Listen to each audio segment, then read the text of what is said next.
Before the Rings of Power, there were the Silmarils. Before Sauron, there was his master, Morgoth. Before Aragorn and Arwen, there was Beren and Luthien. Welcome to Window on the West, where we explore all the ages of Tolkien's Middle-earth, with your hosts, Jonathan Watson, Michael Grumbine, and Dan Coates. Welcome to Window on the West. Thanks again for joining us this week. My name is Jonathan Watson from theonering.com, and I'm here along with Michael Grumbine and Dan Coates as we read through the Silmarillion. We're continuing our journey. Today, we're going to be getting into Chapter 2 of the Quenta Silmarillion of Aulë and Yavanna. And if we have time, we'll try and hit Chapter 3 too. That may be another one. We're not going to figure it out until we're done with this episode, though. So we'll see. Chapter 2 and 3 or just Chapter 2. We'll find out. We'll try not to be too hasty. We're very entish. That's almost a little Don't be hasty. A taste of what's to come. All right, well, let's get started. All that is gold does not glitter. So this week, all that is gold does not glitter fell on me. And I've got 4 quotes for you gentlemen. I've posted them on your screen there. And let me read the first quote here. Let's see if I can pull it up. A story must be told, or there'll be no story. Yet it is the untold stories that are most moving. That's the first quote. Okay. The second quote, he does not despise real woods because he has read of enchanted woods. The reading makes all real woods a little enchanted. That's the second quote. Here's the third quote. Fairy tales do not tell children that dragons exist. Children already know that dragons exist. Fairy tales tell children the dragons can be killed. And the final quote here, these all have like a similar theme about storytelling. I like it. Love them. I love them. The purpose of a storyteller is not to tell you how to think, but to give you questions to think upon. So what do you guys think is the actual Tolkien quote, and what is the fake Tolkien quotes? There's one real Tolkien quote there. These are good, Dan. I haven't. I have the first one. I don't have anything that says to me like I absolutely know 100%. Which is I'm the same. I don't. This is what I've been playing. My kids have been playing Apples to Apples, that awesome game, like the kids version. This is exactly like Apples to Apples, except with Tolkien. It's exactly. No, I'm totally. It's not. Well, Apples to Apples, like there's no right answer, right? I know, right? Exactly. That's why we're playing this. That's what drives me nuts about Apples to Apples. It's like you have like a word, and then you all have to throw your card in that you think matches it. Yeah. And then you do a vote to determine, or it's the judge's decision. It drives me nuts. So the judge's decision. Utter subjectivity. Well, yeah, it's totally subjective. So like you could have like the best card, and it won't get picked. Well, I'll still try and pick the best one here. All right. I think it's the third one. Fairy tales do not tell children that dragons exist. Children already know that dragons exist. Fairy tales tell children that dragons can be killed. But it's either him or C.S. Lewis. But you think that's the Tolkien quote? I think so, but I could be completely wrong. It's a guess. What's your guess, Mr. Michael? All right, let me talk about it a little bit, because just like I've learned this from all the reality TV shows, is that I'm supposed to talk about my reasons why. Just don't draw it out like they do. We do want to keep this within 30 minutes. We don't have any lifelines. Yeah. There's no lifeline. I'm just talking. I want to see which one makes Dan twitch as I'm talking through. You can tell I play poker. So the third one I know is not him. Because that's G.K. Chesterton. Was it? Oh, that's probably why, because I'd read that. Yeah, okay. So that's the only one I know wasn't him. So 1, 2, and 4. The purpose of the storyteller is not to tell you how to think, but to give you questions to think upon. This seems to me too formal and philosophical for Tolkien. He never was a big one for telling what the purpose of one thing or another is. He was always a little more intuitive than that. So I'm going to go. I don't think that's his. So I'm going to say no to 4. So then I'm down to 1 or 2. I really wanted to go with 2. I think I'm going to go with 1, and the reason is because he's big on untold stories. He's big on the discovery of new stories from a hint or existing stories. Like you have an existing one, and then a new one is discovered. And that mystery was one of the things that drove him throughout his life. So I'm going to go with 1. Wow. Probably I'm wrong. impressed. You Well got done. it right. 100% Man. correct. All right. 0 for 2 in the last 2 weeks. I should stop reading Chesterton. Yeah, that first quote there is a letter to Christopher Tolkien in 1945. The second quote about the enchanted woods is C.S. Lewis. Okay. The third quote about fairy tales telling that children that dragons can be killed is G.K. Chesterton. And the last quote there is Brandon Sanderson. Ha! See, that One of sounds these like- things is not like the others. Yeah, that sounds like Sanderson. Sanderson is very, he's very much sure of of his craft and what the essence of the different things in his craft are. I've seen a lot of talks by him. I like his work, but he's a little bit patronizing. I find him about the art of writing. Anyway, well, good one, Dan. I guess it's on me next week. I'll feel like since you guys went the last couple weeks, now I'm gonna at least I won't get it wrong next week. did I do it?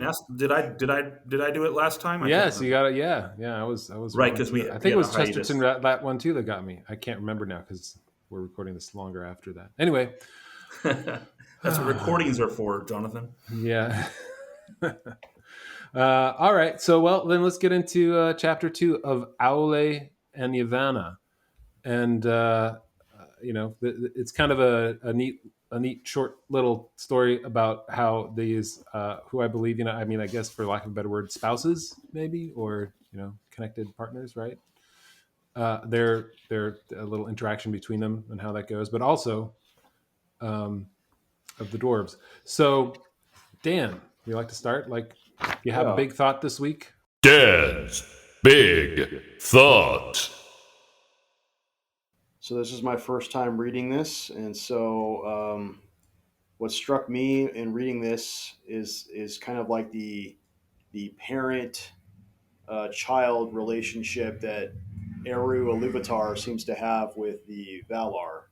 That you have Aulë, who's kind of like this kid who's just excited and wants to be like dad. He wants to make things, and he's excited because he's heard about the coming of the children of Iluvatar, and it's interesting to me how he disobeys Iluvatar in that he goes beyond his authority. He goes beyond what he's been told to do by making the dwarves, but he does it with like this childlike excitement. He does it in the pureness of his heart. He just wants to be creative. Yeah.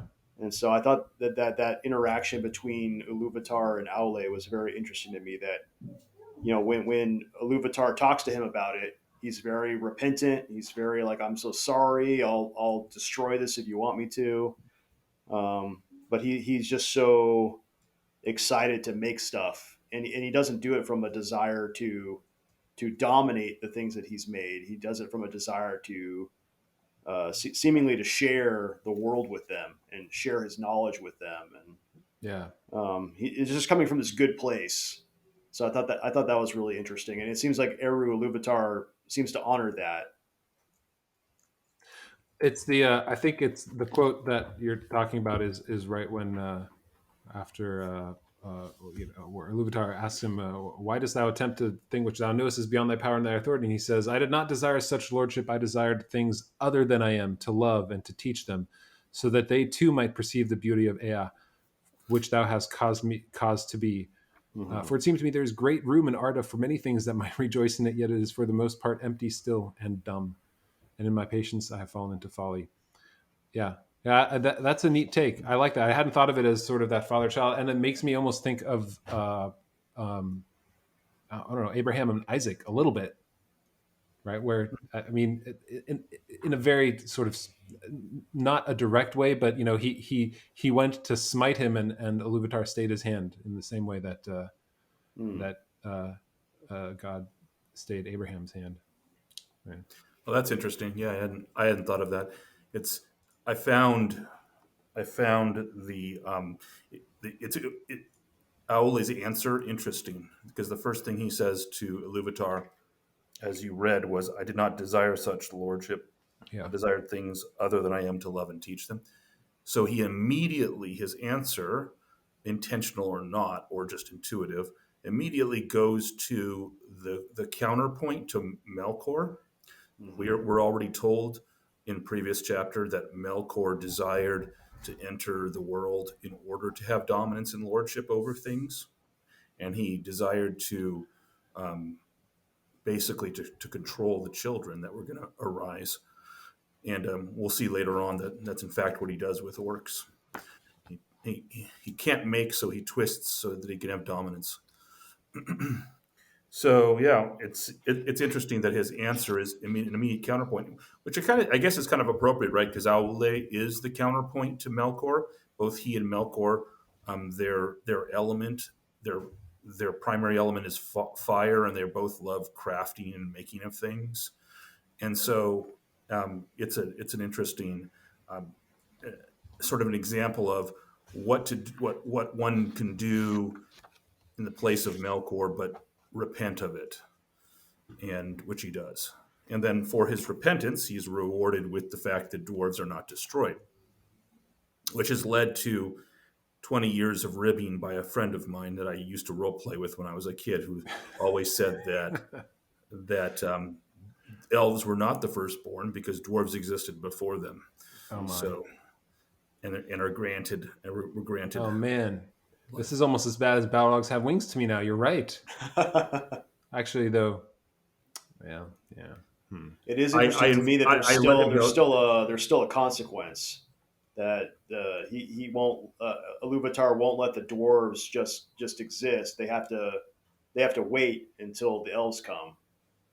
And so there's this oh man, go to your room, like Right. Well, it's argued that they don't actually have real life. That would be the counterpoint to that would be they don't actually have real life. They're only sort of automatons to Aule's thought until they're awoken by Ilúvatar after the elves. So wait, so you're saying they're automatons until they're awoken? Well, so he says, Ilúvatar says directly that did you notice, Aulë, that they don't move except when you think about it, and in other words, they don't have real life. And then he says, even as Ilúvatar says, even as I gave being to the thoughts of the Einar at the beginning of the world, so now I have taken up thy desire and given to it a place therein.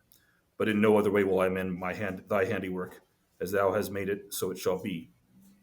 But I will not suffer this, that these should come before the firstborn in my design, nor that thy impatience should be rewarded. They shall sleep now in darkness under stone, and shall not come forth until the firstborn have awakened upon the earth. So the whole metaphor of awaking and sleeping is not like the elves didn't. It wasn't like they existed, but they were really just asleep, and their bodies were there. They were just dreaming or something. The awakening of the elves is their creation, like they're coming into being. Right. Yes. And in the same way, sleeping and awakening for the dwarves is going to be the same thing. So what since Ilúvatar is using the future tense there, it's very clear the dwarves do not have life at this point, and they will have life. They will awaken once the elves. But he gave them. Well, so there is the quote there where he says. Thy offer I accepted even as it was made. Dost thou not see that these things have now a life of their own? So right then, this is right when he was going to smite them, right? Where Ilúvatar says, they have a life of their own and speak with their own voices, else they would have not flinched from thy blow, nor from any command of thy will. So I feel like... Oh, yeah, you're right. Good point. He gives them, like, it's right there, but then he's like, and we're going to throw you to the far ends of the earth, so stay there until we're ready. The other thing, Dan, I was thinking about how you mentioned, it's sort of like a child to a father relationship between Aulë and Ilúvatar.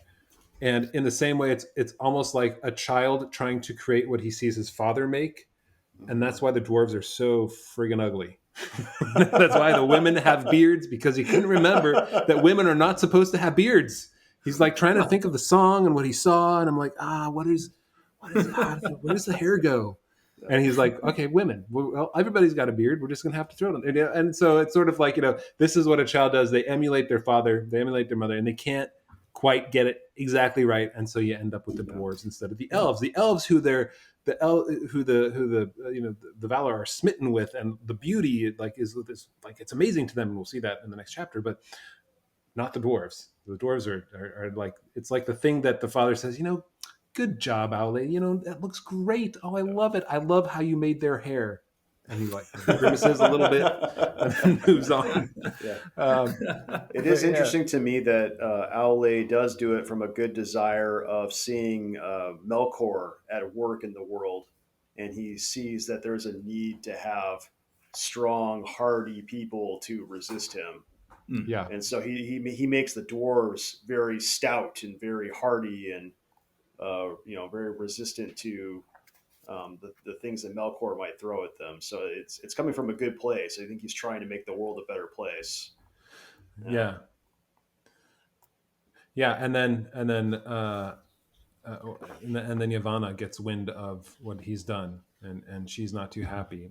And I think one of the interesting things, because she goes to Aulë and they talk about it, and she's scared because she realizes, oh dang, like my trees are going to get all chopped down, and so I got to go to Manwë and remind him what was in the song of that. And so we get the the first hint of Ents ultimately in here, of the not so hasty Ents. And I had forgotten, I think, Mike, we spoke about this before we recorded, and you mentioned that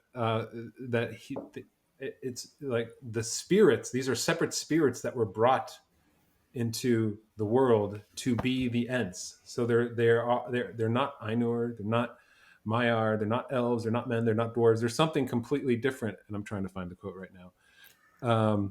When the children awake, then the thought of Yavanna will awake also, and it will summon spirits from afar, and they will go among the Kelvar, and the Kelvar are the animals, and the Olvar, which are the plants, and some will dwell therein and be held in reverence, and their just anger shall be feared. Yeah.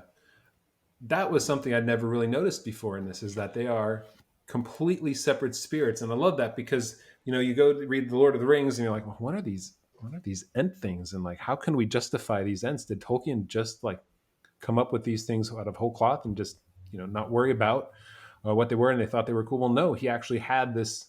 There was something before that when he was probably, I mean, who knows exactly when this was written, but certainly there is more to just Ents than their appearance in Middle Earth at a whim by Tolkien. Yeah, fascinating, right? Because the firstborn and the secondborn, we're going to leave the dwarves aside for a second.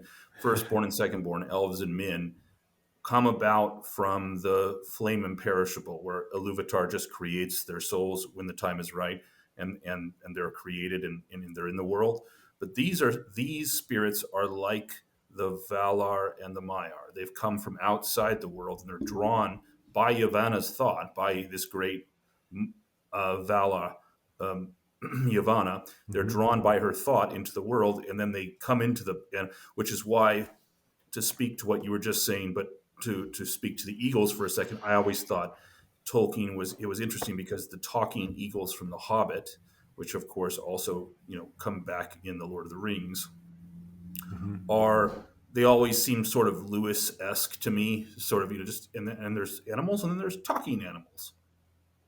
But it's not so with Tolkien. He has a specific idea. The reason that the eagles talk, but we don't see anything else really that talks. And some Tolkien nerd's going to tell me that the fox talks in the Fellowship of the Ring when it comments on the Hobbit's journey. Yeah. And I'm going to tell them that is somewhat metaphorical, and so I don't believe that that's true. That the fox is actually speaking with words. But anyway, nerd moment aside, that the eagles are the only animals that talk, and so there's this interesting question of what are they? And it turns out they're spirits from outside of Ea that drawn into to protect nature, so to speak. Mm-hmm. Yeah, I just love the depth of all this. There's the world creation, and one of the things people ask me the most of why I like Tolkien so much, and it's the world creation, that it's not an accident, right? And I also like, speaking of the eagles, Manwë kind of takes Yavanna down a notch when she mentioned she was glad, and she reached her arms toward the heavens and said, "High shall climb the trees of Kementari, and the eagles of the king may house therein." But Manwë rose also, and it seemed that he stood to such a height that his voice came down to Yavanna as from the paths of the winds. "Nay," he said, "only the trees of Aulë will be tall enough. In the mountains, the eagle shall house, hear the voices of those who call upon us. So, the man gets the better thing. Again, I don't know. Oh no! No, but it's sort of like, no, sorry, you got the Ents, but these eagles, they're gonna be in the mountains, and Aulé's gonna be right there with them. And sorry about that. Although so that's a really good idea, but hear me out. Mountains. Well, even funnier. I'm going to point out something that contradicts the faux patriarchy that you tried to bring into this. Sorry. But I'm going to point it out. I'm next just a product of my environment, man. It comes up in the beginning of the next chapter, so I'll hold off for a second. But at the end of this chapter, it is a really, for anyone that's married, because remember, Yavanna, for whatever it means for Valar to be married, Yavanna and Aulë are married, so they're bonded together. That's right, they are. And so Yavanna comes back to Aulë and says, "Guess what? Ents." I'm paraphrasing. The best line of the whole. I know. But... And Aulë looks up and he says, like, Yavanna says, "Now let thy children beware, for there shall walk a power in the forest whose wrath they will arouse at their peril." And Aulë is typical, like, sort of phlegmatic husband. He just sort of looks, and then he looks down and he goes, "Nonetheless, they will have need of wood," said Aulë. Yeah. He went on with his smith work. It's like, yeah, it's such an aside that, like, I can imagine, like, in between blows of his great hammer, he's creating the links for Angainor or something like that, right? And he's like, "Nonetheless, they'll have need of wood," and just keeps on going. And like, it's a great line. It's what a way to end that chapter. I love that. That's excellent. I like how he basically just made an entire race of people, like, in his garage, and just didn't think his wife needed to know. She's like, she wouldn't understand. This is man stuff. It is a bit like OC Chopper reality. I was just going to say, yeah. It's like, this would totally be on the Discovery Channel if. Oh man. and I mean, even the dwarves, they look like they were created by a guy in his garage too. It's funny because I was just looking up here because I had a picture of Aulë on the calendar from last month, which is not last month anymore. But sometimes they make him look a little bit like the dwarves, I've noticed. And I've always, I've always been a little bit about that. And I think that was a Ted Nasmith painting, so I love Ted Nasmith. But, so just as an aside of, like, Aulë, I guess he's working in a smith all day long, but does he really need bigger muscles? Like, he's a supernatural being. Like, he doesn't need to grow the. Anyway, I digress. He's not working out with, like, the Bowflex out there. You don't think? It is his garage, so that would be where the Bowflex is for sure. So, I never had a problem with the muscles. I had a problem with them making him ugly. So yeah, I know. It's it's totally believable to me that dwarves are all bearded because the form that Aulë takes is bearded. Because remember, he makes them like himself, like he's building what he knows. Yeah, and so he must have. Now you can say, well, he doesn't actually have a body per se. That's true, but he does take a form, and the Valar's forms that they take are different from each other, and they're reflective of their nature. So there's something in his nature which is bearded. So I think we should just let Dan to speak to this, since he's the only bearded one on the podcast. Beards are cool. I didn't realize beards are cool. Beards are good. Didn't realize beards were part of our nature. But, as a small aside, before we go on to the next chapter, if we do this time, I thought it was interesting that Manwë has to remember what was in the song, reminded by Yavanna, and then when he remembers, he falls asleep. It's funny because it doesn't say he falls asleep. It says then he sat silent. And then it told all the things that came to him while he sat silent. But then the beginning of the next paragraph is, then Manwë awoke and he went down to Yavanna. So he's been asleep. So it's interesting that sleep is kind of the thing that happens even to Valar when they're tapping into the music of Ilúvatar and the music that has created the world. The vision was renewed, but now it was not remote, for he himself was within it. And yet he saw that all was upheld by the hand of Ilúvatar. And the hand entered in, and from it came forth many wonders that had until then been hidden from him in the hearts of the Ainur. Yeah, he like goes on like this vision quest or like his trance, Yeah. like yeah, And then he awoke. Huh. He's like eagles and ants. yeah. Yeah, He's like yeah. yes, I remember. I had this awesome dream. yeah. All right. So what do we think? How long are we? So How long have we gone? I think we'll have to move next chapter into the next week. But Okay. that's we're at a good almost 30 minutes now. Okay. And Well, hold the thought of the patriarchy because I do have something to say about that. Beginning till of the next next week. chapter. Oh, gotcha. Yeah, All till right, next week. All right. Well, Because speaking of patriarchy, we like to do the weekly. If you like Tolkien, And this is actually not speaking patriarchy at all. I was just trying to find a smooth transition, but smooth as it was, it can be, postmodernism. I can make it whatever I want, so it doesn't really matter. No, so if you like Tolkien, my recommendation is don't watch The Wheel of Time on Amazon. I read the first 6 books of The Wheel of Time, and then I kind of got bored, so I didn't finish it. But I enjoyed the first 3 in particular. I think those were the strongest ones. Wheel of Time. Let's see. Eye of the World, The Great Horn, and oh my gosh, I can't remember the third one. In any case, I think you watched it, right, Michael? You watched the whole Wheel of Time series too, I did you? did. I watched the Wheel of Time series, and I read all the books of the Wheel of Time. Okay. So for me, I was trying to remember. It'd been a while, but I've read the Eye of the World twice. I think the last time I read it was probably 10 years ago because I thought at that point I might reread the whole series. Never got back into it. But it didn't, like I was watching the TV show, and it was nothing like what I remember the book being. Like, first of all, they changed characters right from the very beginning.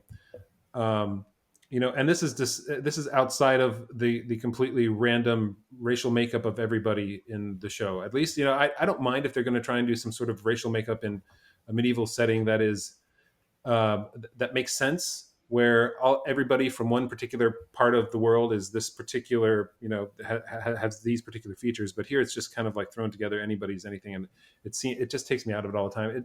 I hate that feeling where you start judging people based on like, oh, you got this job because you look a particular way. And anyway, but outside of all that, I think it's written poorly. They've messed up the characters, and the entire storyline is not completely. It is like 60% different than the books. It has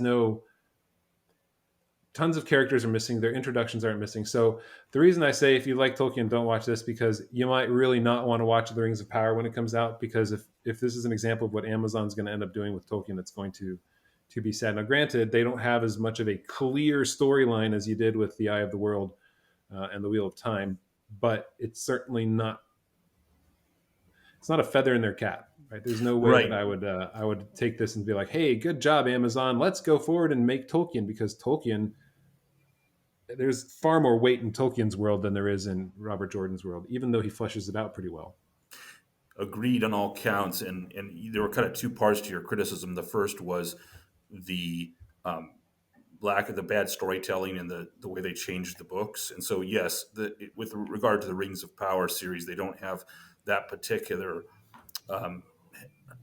horse to trip over, because the story is very vague from a specifics perspective, except for certain specifics.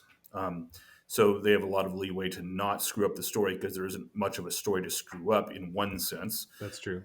But so that part I agree with. And then there's the other part, which is the forceful injection of modern views on things, which the whole racial diversification thing is I like you, and I'm going to say something from I'll actually tap it into what we just talked about with the chapter on Aulë and Yavanna. There's a place in Aulë and Yavanna in the chapter where, after Iluvatar tells him the dwarves are going to sleep until the elves have awoken, he then takes the dwarves and he spreads them to the 7 corners of the earth. So they actually come from different places. And my family, my kids and I play Lord of the Rings online from time to time, and they have these quests that you can do where you're sort of like a back in time thing, where you get to see history of the world and Middle Earth at different ages. And one of them in one of these scenarios, you get to see the kingdoms of the dwarves come together to try to retake for Durin's folk, to help Durin's folk retake Moria, and which actually happened in Tolkien's world. And the dwarves of the different kingdoms look different. They look like they dress like they come from different parts of the world. Their skin tones are different, like they come from different parts of the world. I have no problem with it at all. I think that's fantastic because it's believable, because that's what Tolkien said. They were scattered in different parts of the world. So it's believable that when they arose, they would have their own cultures. And so the idea, for example, I'm going to say something about the Rings of Power trailer now. There's a moment in the trailer where there's a dark-skinned dwarf. A female dwarf is dark-skinned in the trailer. I had no problem with that at all. I think that's perfectly believable that there would be a female dwarf that comes from one of the kingdoms that isn't Durin's folk, and so you could have a dwarf with different complexion and different what we would call racial skin tones, but that's because it makes sense within the confines of the story that Tolkien told. Whereas it makes no sense with regard to elves, because Tolkien is very explicit that they are fair-skinned, and they come from a single place in Middle-earth, which we're going to hear about in the next chapter. Mm-hmm. So when you are injecting a bunch of different racial types just because you are in love with racial diversification, that's not staying true to the story, and that's where I have a problem. Yes, Rant I agree. Over. Yeah, and it's sad because obviously we're judged by the powers that be for saying that, but meaning, you know what I mean? Like there's like people will hear this and will essentially say that we're white male racists who can't stand anybody who doesn't look like us. But problem is it's perfectly fine if there's a good reason for it, like you mentioned. And when there's no good reason for it, like in the Two Rivers in the Wheel of Time, it's supposed to be a small town that, I think the only person that comes from out of, I guess, Rand does, right? But who Rand is. I guess Nynaeve does as well. But the rest of them are all local from there, if I remember right. Am I remembering that right? You've read it more. You are, yes. Yeah. So to have completely different ethnicities in what's a small corner of the world just seems so odd. Especially right, and we're not talking about like they don't have private jets that they're flying across the world, right? We're talking that in order to travel these distances, they have to go. I mean, this is why the Wheel of Time is so long, because every single step they take is written about by Robert Jordan. Between every city, it takes them 2 freaking chapters to go from one place to another because it's so far, and the migration of peoples is a slow process in these timelines, and for that to actually not be respected is lazy. The Two Rivers is no city of Rome that's like the meeting place of 1,000 civilizations.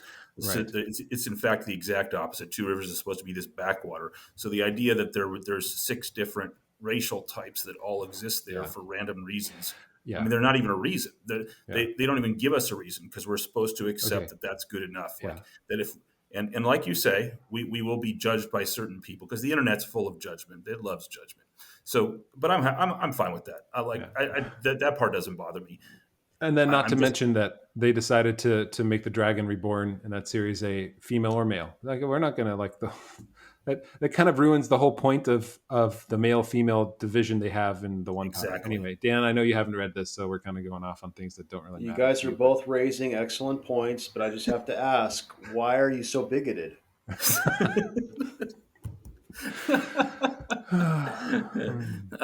have an answer for that, but I will not say it on this podcast. I might have to edit that out.